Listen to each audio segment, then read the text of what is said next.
My name is Chernor, and I'm an activist based in New York.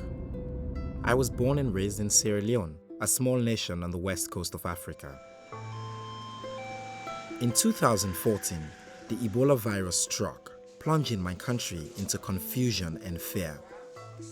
I have returned now with donated supplies to see the situation firsthand and try to understand how we can help.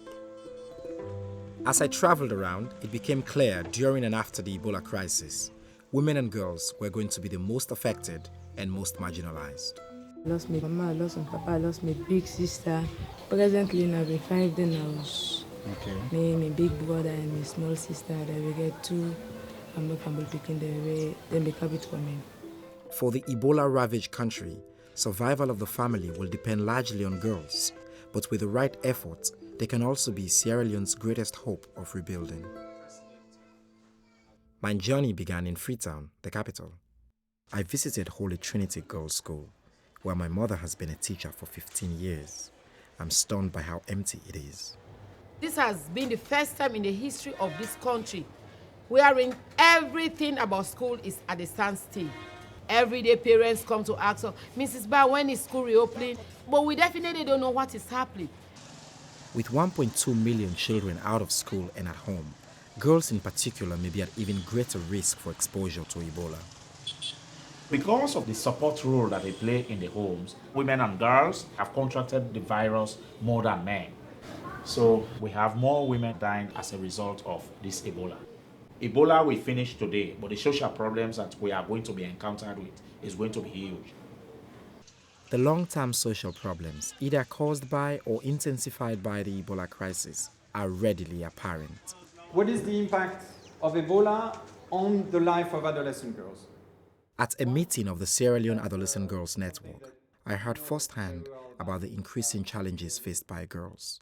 Because schools are closed, because there is unemployment, you have a lot of young people staying in their home, idle and without any activity. And this can, of course, increase sexual activity and lead to teenage pregnancy. From other emergencies in other countries, we often identify that if communities are under stress, there is an increase in gender-based violence, there is an increase in sexual violence, and there is an increase in sexual exploitation. After the meeting, I spoke with Philip about the need to include girls in the problem-solving process.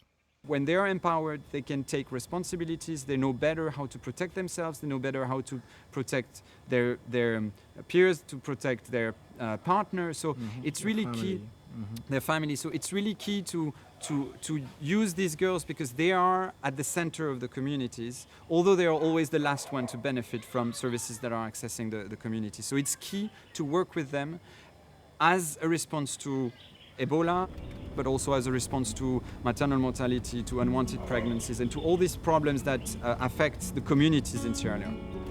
30 miles from Freetown is Potloko, an area hard hit by Ebola. It's a town that also has some really negative numbers in terms of the welfare of girls. So high rate of teenage pregnancy, a very high rate of dropout for girls. We gave our supplies to St. Martin's Orphanage, home to 29 children living and coping with the crisis. Everybody is dealing with containing the epidemic, etc., etc. But we need to deal with the social issues. We need to deal with the psychological issues. I know the psychological impact that this is going to have on girls. So what we need is to engage these young girls, to engage our communities. Getting crucial information to girls and their communities is the key to combating the social challenges revolving around the Ebola crisis. We need to create something that is engaging and exciting for youth to participate in through listening to a radio program. I'm sure there would be some mobile phone app. Yeah. One of the things we want to do is make them recognize what they do know and what values they do have. And I think that's where there's a lot of room for possibility. The creation of various media platforms could certainly help create a more optimistic future for the girls of Sierra Leone. Hope may seem in short supply right now, but I did find it. 15 miles southeast of Freetown is Hastings. On the grounds of the police training center is the Ebola hospital. While delivering our supplies, we witnessed a ceremony for Ebola survivors. The former victims, including many women and girls, received certificates, written proof that they were ready to return to their homes and move forward with their lives. If these young women had survived Ebola, perhaps they can beat other obstacles as well.